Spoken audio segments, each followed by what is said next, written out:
I had to do the stage selfie. Growing up in Bogota was a very unique experience. And in general, the gap between the rich and the poor is very, very high. So I grew up thinking that success was equivalent to cars, houses, status. And as a little boy, I really wanted to claim that ladder of success. So my talk today, it's more about a personal journey and my search for a calling. So I left in 1994. Now 20 years later, I'm 25 by the way. I'm here to tell you what it took to find the path to a calling. You can follow me on Twitter, and you can continue this conversation outside of these walls by using another channel aside from the one that we have. And let's continue to talk about this. Happiness and finding your calling doesn't just happen, it's a journey. So we can just help each other out to find ways to continue to search for that calling. So let's talk about the main differences between a job, a career, and a calling. The scientist, Amy Wozniacki, did a study about people's perception of work.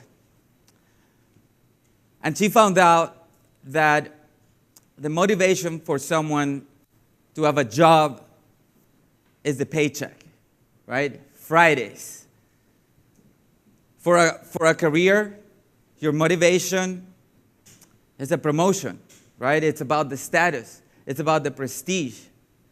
When you have a calling, your motivation is the work itself. You don't go to work. You get to go to work. You see the difference? You get to go to work every day. Monday doesn't feel different than Friday or like Sunday for that matter. You see your job as a chore, as a necessity. It's something that you have to do. Your career, you see it as a race. You're competing against your peers.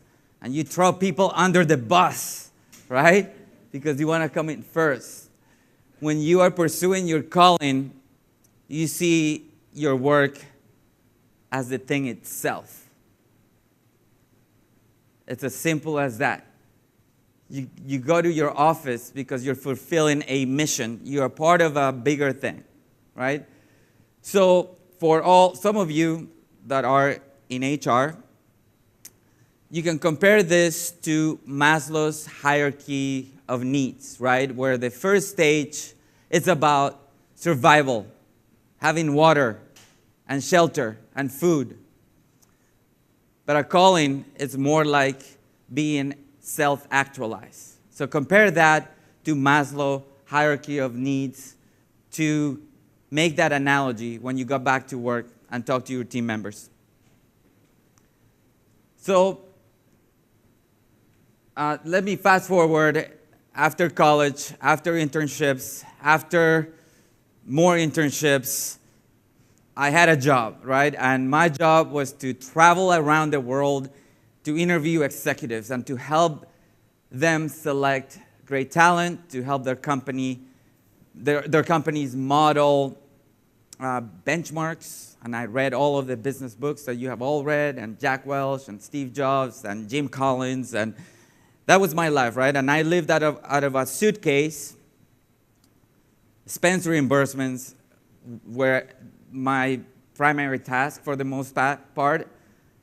I wore a suit, and I thought I was connected with something very meaningful.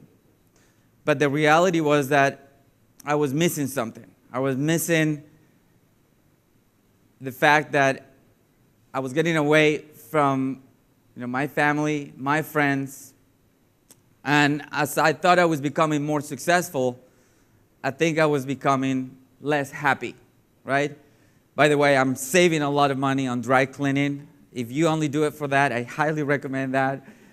And so I started to study the companies that I was benchmarking and the executives that I was interviewing. And in 2004, I ran into this place when they opened the store in Omaha, Nebraska. And when I walked into the store and I saw the displays and I saw the team members and I saw how they interacted among each other, I thought, wow, what a wonderful place. And I started to understand the culture behind Whole Foods Market. And I started to benchmark their practices to talk to my clients about how I thought they needed to model their companies after Whole Foods Market, right? So when I talked to my clients about Whole Foods Market, I talked about some elements that I discovered were the essence of the success of a company like Whole Foods Market and other companies that model that conscious leadership philosophy. The first thing, it's people. It's your team, right? And my job is to hire people. But more than that, my job is to select people.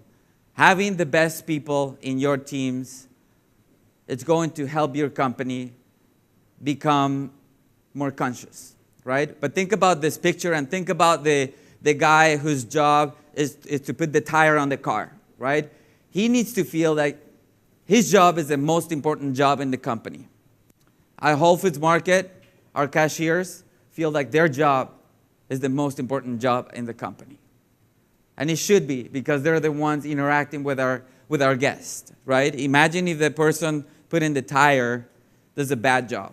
The whole company is going to stumble, right? So hire people based on their strengths and allow them to master those strengths based on that specific job, allowing them to do what they love, allowing them to maximize their strengths and not to correct their weaknesses. Why would you want to put that guy who's putting the tires into the pilot seat, into the driver's seat? Well, because he's going to make more money, right, as you climb up the ladder. Well, why don't you pay that guy more and make him stay there, because that's what he loves, right?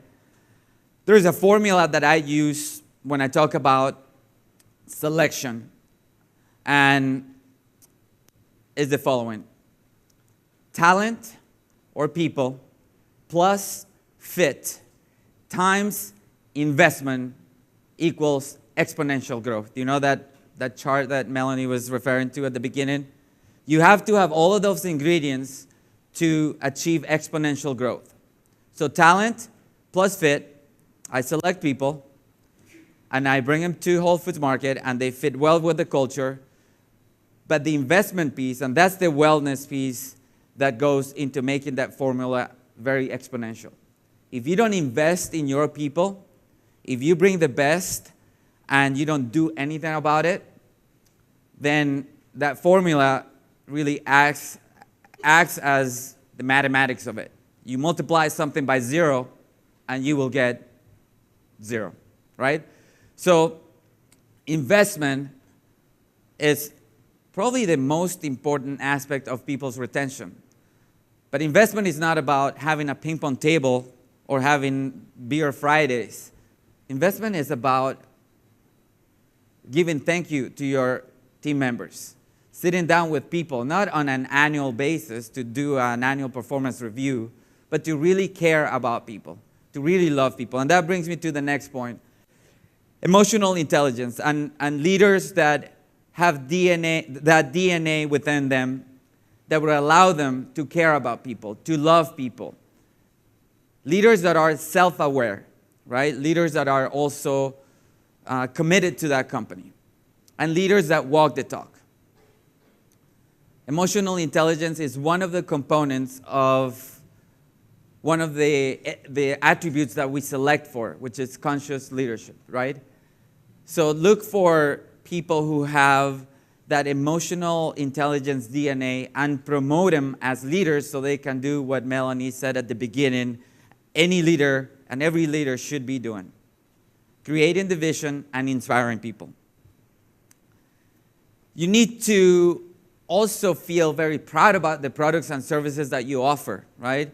When I worked through Whole Foods back in 1994, I couldn't help but be amazed by the products, by the fruits, by the amazing displays, right?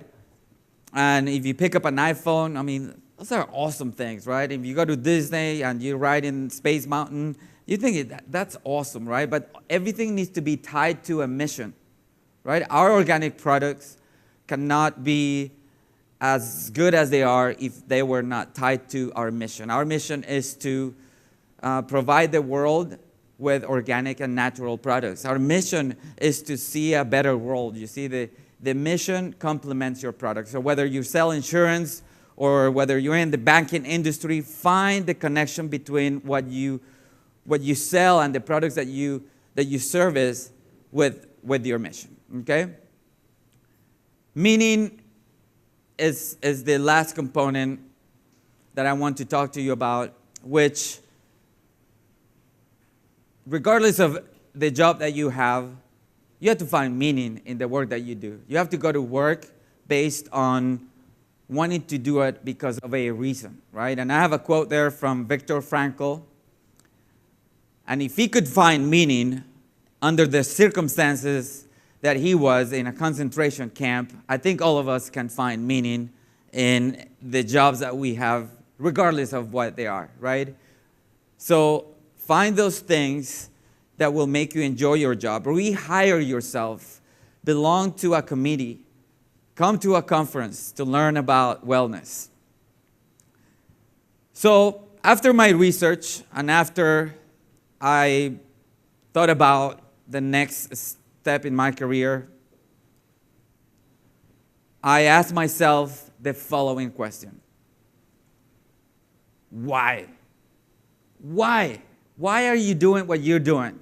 Ask your team members, why are you working at this company?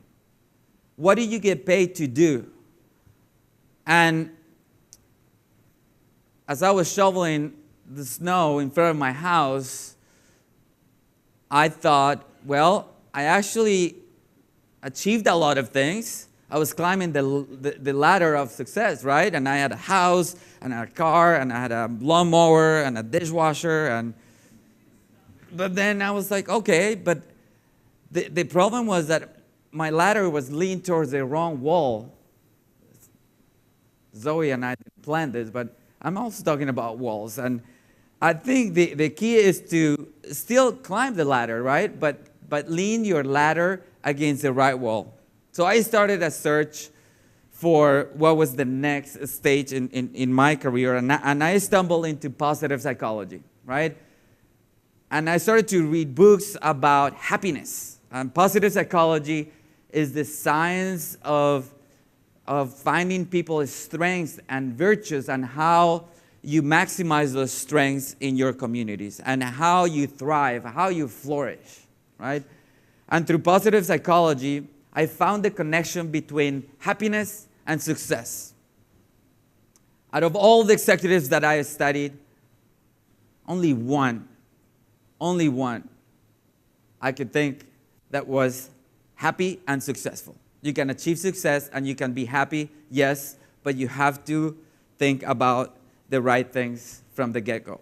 And the right things for me from the get-go were the things that I was completely leaving aside, right? And they were just a phone call away from where I was.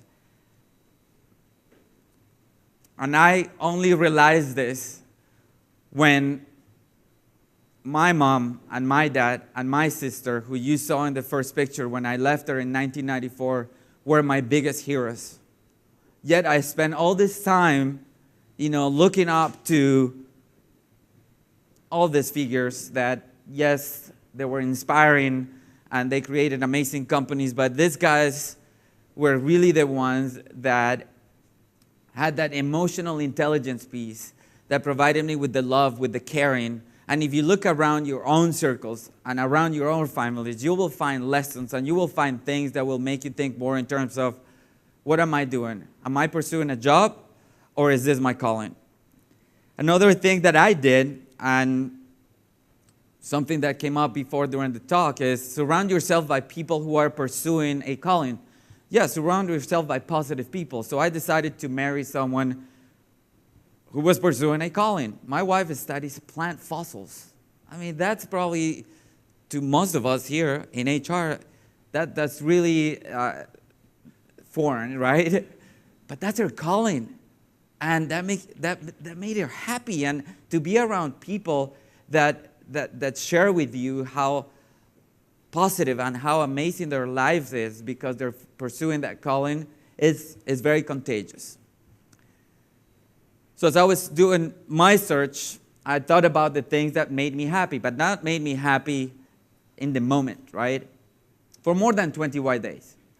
So friends, gatherings with people that you love, exercise. Exercise is a magical drug, so I became addicted to this drug, right? And it's the most underutilized drug in this country. Some of you that have done marathons, triathlons, and any long distance race, you know the feeling. You know the feeling when you cross the line. It hurts for a moment, but there are very few things that can be compared to that feeling, right? So incorporating exercise into your workplace, check. Absolutely. That will make you feel amazing. Move around. Follow all the wonderful advice that you've heard here today because it works. So I took the dive and I moved to Austin, Texas in 2010. And you know exactly why. Because back in 2004, I knew where I wanted to be. So Austin, Texas sounded really good, not just because of Whole Foods Market, but because I didn't have to shovel snow, when. So my job today is to help other people find their calling, right? As a recruiter, I'm honored to be an ambassador of our company and to help others find their journey, right? And I just want to close by saying that, look at this. I mean, we're insignificant when you think about our planet. And our founder and CEO, John Mackey, says, we're just passing by, right? So if you're not pursuing your calling, I motivate you to stop doing what you're doing and find ways to pursue your calling and help others find a way to get there. Thank you so much.